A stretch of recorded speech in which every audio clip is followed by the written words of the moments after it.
حداد أشحة على الخير أولئك لم يؤمنوا فأحبط الله أعمالكم وكان ذلك على الله يسيرا. یقیناً اللہ تعالیٰ خوب جانتا ہے تم میں سے روڑے اٹکانے والوں کو اور ان لوگوں کو جو اپنے بھائی سے کہتے ہیں کہ تم ہمارے پاس آ جاؤ، اور یہ جنگ میں بہت کم آتے ہیں۔ غزوہ خندق کا بیان چل رہا ہے۔ اس غزوہ میں منافقین جو بظاہر مسلمان بن کر مسلمانوں میں گھسے ہوئے تھے، ان سب کا ایک ایک کر کے اللہ تعالیٰ، تو اس جنگ میں اللہ تعالیٰ نے منافقین کے چہروں سے پردہ ہٹا دیا۔ مختلف ہیلے بہانے سے منافقین ایک ایک کر کے الگ ہو گئے۔ یہاں ایک واقعہ ہے، دو بھائی تھے، ایک واقعی مسلمان تھا پکا سچا اور دوسرا منافق تھا۔ تو عین لڑائی کے وقت میں جبکہ مسلمان پریشان تھے، ایک بھائی جو منافق تھا بھنا ہوا گوشت اور روٹی مزے سے کھا رہا تھا، مسلمان پریشان حال تھے۔ تو دوسرا بھائی جو اس کا واقعی مسلمان تھا، اس نے کہا کہ تم کہاں لڑائی کے چکر میں پڑے ہوئے، تم بھی آؤ ہمارے ساتھ گوشت روٹی کھاؤ اور ان کا ساتھ چھوڑ دو۔ تو اس نے کہا کہ تم پر بڑا افسوس ہے کہ اللہ کے نبی علیہ الصلاۃ والسلام اس پریشانی کے عالم میں ہے اور تم بیٹھ کر گوشت روٹی کھا رہے ہو۔ تو اس نے کہا ارے جانے دو، ہمیں کیا کرنا ہے، ہم تو بس ایسے ہی برائے نام شریک ہوئے، اشیحتن علیکم، تم پر بخل لیے ہوئے، یعنی ہم شریک اس لیے ہوئے ہیں برائے نام کہ اگر بالفرض مسلمانوں کو فتح مل جائے تو فتح میں کفار کے جتنے مال ہوں گے سب مال غنیمت ہوں گے، تو سب کا سب انہیں نہ مل جائے، ہم بظاہر شریک رہیں گے تو مجاہد کی صف میں، تو ہمیں بھی کچھ نہ کچھ مال غنیمت ملے گا۔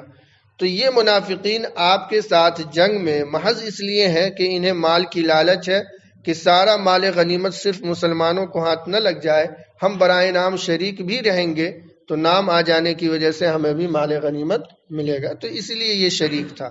یہ اس نے وضاحت کر دی اس کے بھائی نے اپنے بھائی سے جو پکا سچا مسلمان تھا۔ اسی واقعہ کی طرف اشارہ ہے کہ یہ جو روڑا اٹکارا بیٹھ کر دوسرے بھائی کو بھٹکا رہا ہے، اللہ تعالیٰ اس کو خوب جانتے ہیں۔ یقیناً اللہ تعالیٰ خوب جانتے ہیں تم میں سے روڑے اٹکانے والوں کو اور ان لوگوں کو جو اپنے بھائی سے کہتے ہیں کہ آؤ میرے پاس بیٹھو، وَلَا يَأْتُونَ الْبَأْسَ إِلَّا قَلِيلًا، اور یہ جنگ میں بہت کم آتے ہیں، اشحتن علیکم، تم پر بخل کی لالچ میں کہ سارا مال کہیں تم نہ لے لو، اس لیے آتے ہیں، جو تھوڑا بہت آتے بھی ہیں تو اسی مقصد سے۔ فَإِذَا جَاءَ الْخَوْفُ رَأَيْتَهُمْ يَنْظُرُونَ إِلَيْكَ تَدُورُ أَعْيُنُهُمْ، پھر جب خوف کا وقت آتا ہے تو آپ انہیں دیکھیں گے کہ وہ آپ کی طرف دیکھ رہے ہیں، اس طور پر کہ اس کی آنکھیں چکرائی ہوئی ہیں، اس شخص کی طرح جس پر موت کی بے ہوشی طاری ہو۔ اللہ کے نبی علیہ الصلاۃ والسلام کے ساتھ جو منافقین تھے مدینہ کے دھوکے باز تھے، اسی کے ان دھوکے کا ایک نقشہ قرآن نے یوں کھینچا ہے کہ یہ مال غنیمت کے لالچ میں آپ کے ساتھ جنگ میں آ گئے برائے نام۔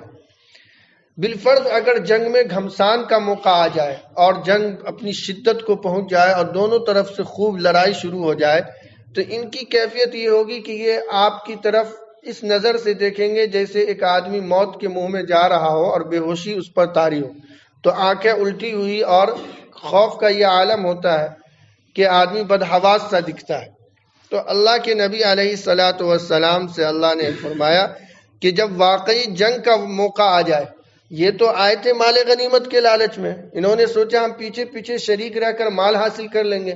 لیکن لڑائی عین پڑ گئی اور انہیں حصہ لینا پڑا، تو اس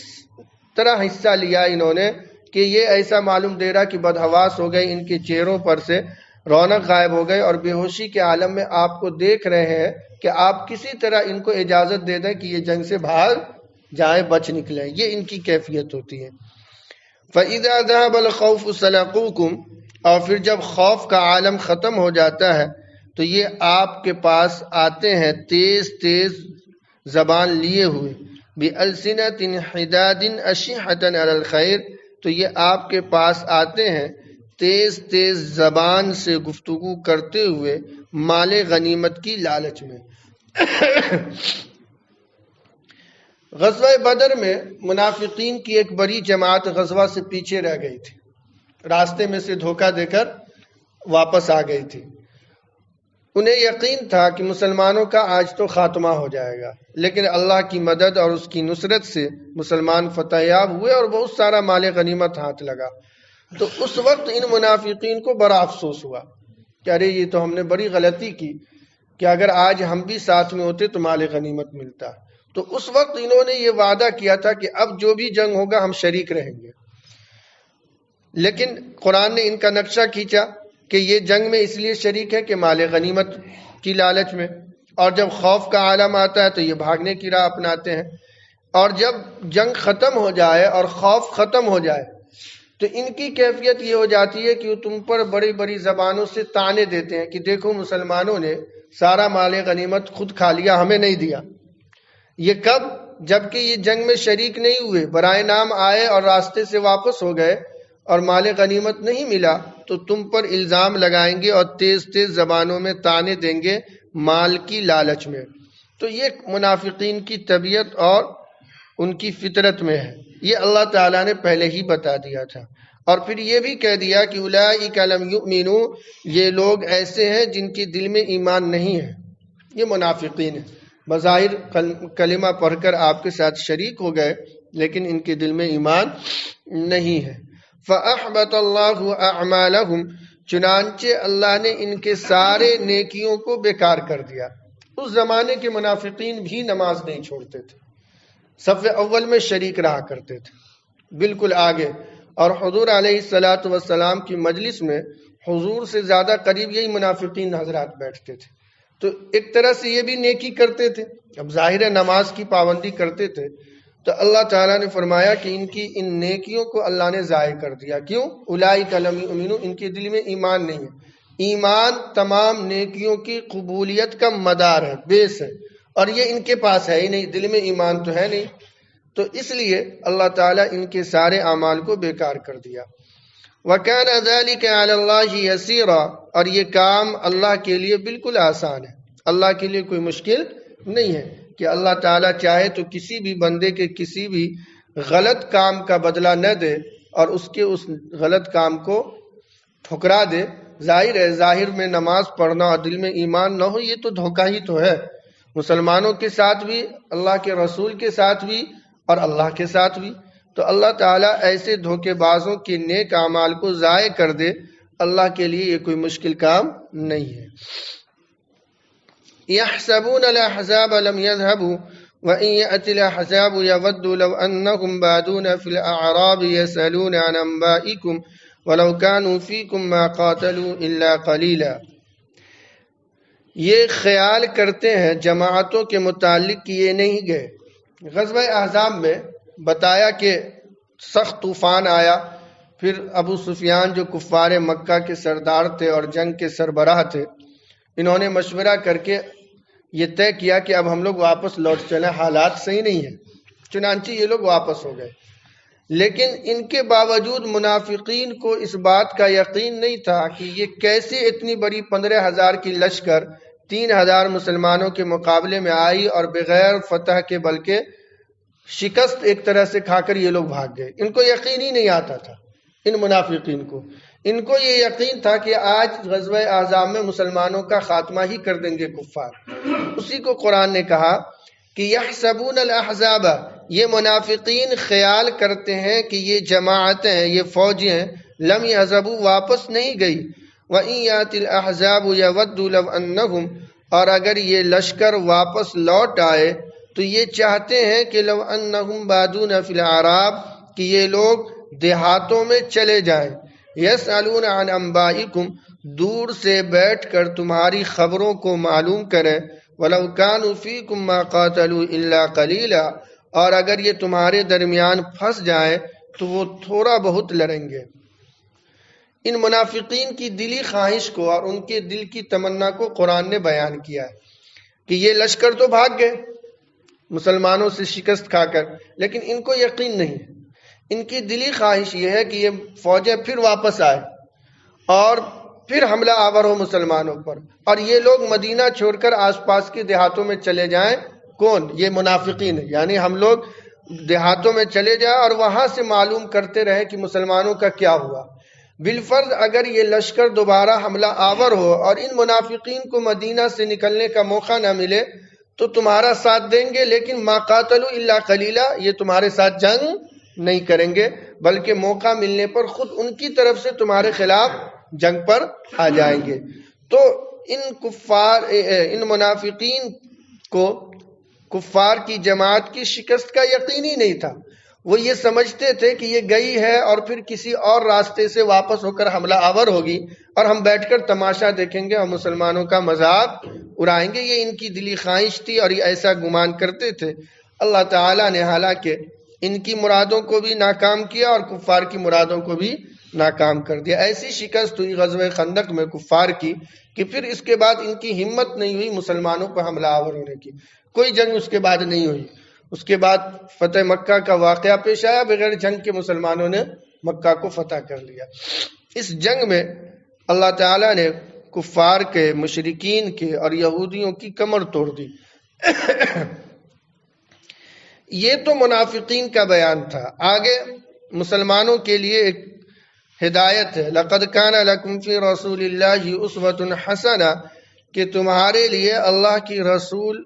رسول علیہ الصلاۃ والسلام کی ذات میں بہترین نمونہ ہے ان لوگوں کے لیے جنہیں اللہ پر یقین اور یوم آخرت یعنی قیامت پر یقین ہو اور وہ اللہ کا ذکر کثرت سے کرتا ہو۔ یعنی جو لوگ اللہ کے نیک بندے ہیں، مومنین ہیں۔ اللہ کے نبی علیہ الصلاۃ والسلام نے اس جنگ میں بذات خود شریک ہو کر، بلکہ ہر جنگ میں، اس جنگ میں اللہ کے نبی علیہ الصلاۃ والسلام مسلمانوں کے دوش بدوش ہر معاملے میں رہے۔ غزوہ خندق میں خندق کھودنا تھا تو جتنا حصہ 10 گز سب کے حصے میں آیا تھا، اللہ کے نبی علیہ الصلاۃ والسلام نے خود بھی 10 گز کھودا۔ ایک موقع پر ایک صحابی نے اللہ کے رسول علیہ الصلاۃ والسلام سے بھوک کی شکایت کی۔ ذرا تصور کیجئے کہ آج کا کوئی رول قائد ہو، رہبر ہو، نیتا ہو اور اللہ کے نبی علیہ الصلاۃ والسلام کا حال دیکھی۔ اس صحابی نے پیٹ کھول کر اپنا حضور کو دکھایا اور کہا اللہ کے نبی 4 دن یا غالباً 7 دن سے کچھ نہیں کھایا،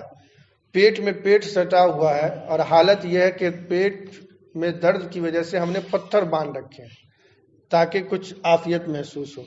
تو اللہ کے نبی علیہ الصلاۃ والسلام نے اپنے پیٹ پر سے کپڑا ہٹا کر دکھایا، 2 پتھر بندھے ہوئے تھے۔ یہ نمونہ دنیا کی کوئی تاریخ میں، کسی بھی مثال میں، کسی بھی مذہب میں، کسی بھی تہذیب و تمدن میں نہیں مل سکتی۔ جو اللہ کے نبی علیہ الصلاۃ والسلام نے عملی نمونہ، صرف باتیں نہیں بلکہ عمل کر کے اپنی امت کو، آنے والی نسلوں کو اور دنیا کی بقا تک جو نمونہ پیش کر دیا، وہ کسی مذہب اور کسی تہذیب و تمدن میں نہیں ہے۔ کہ ایک رسول، اور رسول بھی عام رسول نہیں، جو خاتم النبیین ہے، رسولوں کا سردار ہے، اس کا یہ حال ہے۔ اس لیے اللہ تعالیٰ نے اس آیت میں فرمایا کہ مسلمانوں تمہارے لیے اللہ کے نبی کی ذات نمونہ ہے، کہ تم دیکھو کہ حضور نے کتنا صبر کیا، کتنی امتحان سے گزرے، کتنی آزمائش میں مبتلا ہوئے، دشمن کا خوف تھا، اپنے آپ کو دال چلا رہے ہیں، مٹی اٹھا رہے ہیں۔ ایک صحابی کہتے ہیں کہ جب حضور کے جسم کو دیکھا میں نے، پیٹھ اور پشت دونوں پر غرد اتنے پڑے ہوئے تھے کہ نظر نہیں آتے تھے۔ اس قدر آپ محنت سے، مشقت سے بالو اور مٹی نکال کر پھینکتے تھے خندق میں سے، یہ کیفیت تھی۔ تو یہ اصل میں حضور کی ذات کو مسلمانوں کے لیے نمونہ کے طور پر پیش کیا گیا کہ اگر اس طرح کی کیفیت تمہارے پاس آ جائے، آزمائش کی، اور تمہارے پاس امتحان کی گھڑی آ جائے، تو تم اپنے نبی کو دیکھ کر صبر کرنا، اپنے نبی کو دیکھ کر دین پر ویسے ہی قائم رہنا جیسے کہ نبی اور اس کے صحابہ نے قائم رہا۔ حالات ایسے نہیں ہے کہ اب اچھے ہی ہوتے جائیں گے، یہ کوئی ضروری نہیں ہے۔ آج حالات اچھے ہیں، ہم اطمینان میں، ممکن ہے کہ کل کو حالات اس سے سخت آئیں، اور حالات ایسے دنیا کے بن رہے ہیں کہ ہمیں بہت بڑی آزمائش کا سامنے منظر بھی سمجھ میں آ رہا کہ ہو سکتا ہے کہ جو حالات ابھی ہم جی رہے ہیں، اس حالات سے بھینکر حالات آئے۔ تو اس حالات کے لیے ہمیں مینٹلیٹی طور پر، دماغی طور پر اپنے آپ کو تیار رہنا چاہیے، اور اس دور میں، اس آزمائش کے ماحول میں ہمیں اللہ کے نبی علیہ الصلاۃ والسلام کے نمونے کو سامنے رکھ کر اپنے ایمان اور دین کی حفاظت کے لیے مکمل پابند عہد رہنا چاہیے۔ کہیں ایسا نہ ہو تھوڑی آزمائش آ گئی، بھوک کی سختی میں یا بیماری کی مصیبت میں آ کر ہم اپنے ایمان سے ہاتھ دھو لیں، ایسا نہ ہو۔ اس لیے اللہ تعالیٰ نے فرمایا کہ نبی کی ذات میں تمہارے لیے بہتر نمونہ ہے ان لوگوں کے لیے، لمن کان یرجو اللہ والیوم الآخر، جن کو اللہ پر پختہ یقین اور قیامت پر پختہ یقین ہے۔ اس کا مطلب یہ ہے کہ اگر ہم مصیبت میں آ کر، آزمائش میں آ کر دین سے غافل ہوتے ہیں تو اس کا مطلب یہ ہے کہ ہمارا اللہ اور یوم آخرت پر پختہ یقین نہیں ہے۔ اسی لیے ہمیں ہمیشہ اس بات کے لیے تیار رہنا چاہیے کہ اللہ نے ہمیں سہولت دی ہے، جب تک دی ہے ٹھیک ہے، اللہ کی اس نعمت کا ہم شکریہ ادا کرتے ہیں اور اس کا استعمال کرتے ہیں، لیکن آزمائش کی گھڑی میں ہم اپنے ایمان اور دین کو بچاتے ہوئے بھی اس آزمائش میں کھڑے اتریں گے۔ وَلَمَّا رَأَى الْمُؤْمِنُونَ الْأَحْزَابَ، غزوہ بدر میں کچھ مسلمان بھی جنگ سے باہر رہ گئے تھے۔ کئی بنیادی وجہ تھی ان کے جنگ سے پیچھے رہ جانے کی وجہ سے۔ تو اس جنگ میں جو لوگ پیچھے تھے، اللہ کے نبی علیہ الصلاۃ والسلام نے انہیں بھی مال غنیمت دیا تھا، صحابہ میں سے، مومنین میں سے۔ ان مسلمانوں نے غزوہ بدر کے بعد یہ پختہ عہد کیا کہ اب جو جنگ ہوگی چاہے کچھ بھی ہو جائے، گھریلو حالات کیسے بھی ہو، اب ہم جنگ میں شریک ہو کر ہی رہیں گے۔ چنانچہ اس کے بعد غزوہ احد ہوا، اس احد میں کچھ لوگ شریک ہوئے اور شہید ہو گئے۔ کچھ لوگ اس غزوہ احزاب میں، احد میں بچ گئے، مجاہد بن کے نکلے، سرخرو عطا ہوئے، تو اس جنگ میں شریک ہوئے، اور اس جنگ میں بھی بڑی بہادری سے لڑے، اور اتنا لڑے کہ ان کو شہادت کے شوق میں آگے بڑھ بڑھ کر حصہ لیا، لیکن پھر اللہ نے قسمت میں شہادت نہیں لکھی تھی تو وہ بچ گئے۔ تو انہی کا تذکرہ ہے کہ یہ مومنین نے جب غزوہ خندق کا موقع دیکھا اور غزوہ احد میں شہید ہونے سے بچ گئے، تو بجائے اس کے کہ ان پر گھبراہٹ طاری ہو، یہ خوش ہو گئے کہ اللہ نے ہمیں پھر موقع دیا اپنے وعدہ کو پورا کرنے کا، جو ہم نے غزوہ بدر کے موقع پر وعدہ کیا تھا کہ ہم اپنے آپ کو اللہ کے راستے میں شہید کریں گے، یہ موقع آج پھر آیا۔ انہی کا تذکرہ۔ وَلَمَّا رَأَى الْمُؤْمِنُونَ الْأَحْزَابَ، اور جب مومنوں نے ان لشکروں کو دیکھا، قالوا هذا،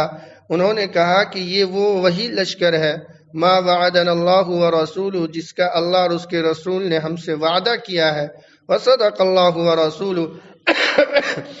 اللہ اور اس کے رسول نے سچ کہا ہے، وما زادهم الا ایمانا وتسلیما، اور یہ جنگ مومنوں کے لیے ایمان میں اضافے کا اور فرما برداری میں ترقی کا سبب بن گیا۔ جنگ سے منافقین تو پریشان ہوئے، لیکن مومنین کے لیے یہ ایمان اور فرما برداری میں مزید ترقی کا سبب بن گیا، ایمان میں مزید اضافہ بھی ہو گیا، اور فرما برداری میں بھی اللہ کے نبی علیہ الصلاۃ والسلام کی قدم سے قدم ملا کر صحابہ نے جانثاری کا ثبوت پیش کیا، جو اللہ کے رسول کی اطاعت و فرما برداری کی انتہا تھی۔ اللہ تعالیٰ نے مومنین کے لیے ایمان میں اضافے کا سبب یہ جنگ کو بنا دیا، اور منافقین کے حق میں ان کی اصلیت کو بیان کر دیا۔ اس طرح سے یہ جنگ اللہ اور اس کے رسول کی طرف سے مومنین کے لیے بڑی آزمائش کے باوجود بڑے فتح کا اور بڑی ساری خوبیوں اور بڑی سارے اچھائیوں کا سبب بن گیا، اور منافقین کے لیے ان کی اصلیت کھولنے کا سبب بن گیا۔ اللہ تعالی ہمیں نیک عمل کی توفیق مرحمت فرمائے۔ سبحان اللہ وبحمدہ، سبحانک اللہم وبحمدک، ونشہد ان لا الہ الا انت، ونستغفرک ونتوب الیک۔ سبحان ربک رب العزة عما یصفون، وسلام علی المرسلین، والحمد للہ رب العالمین۔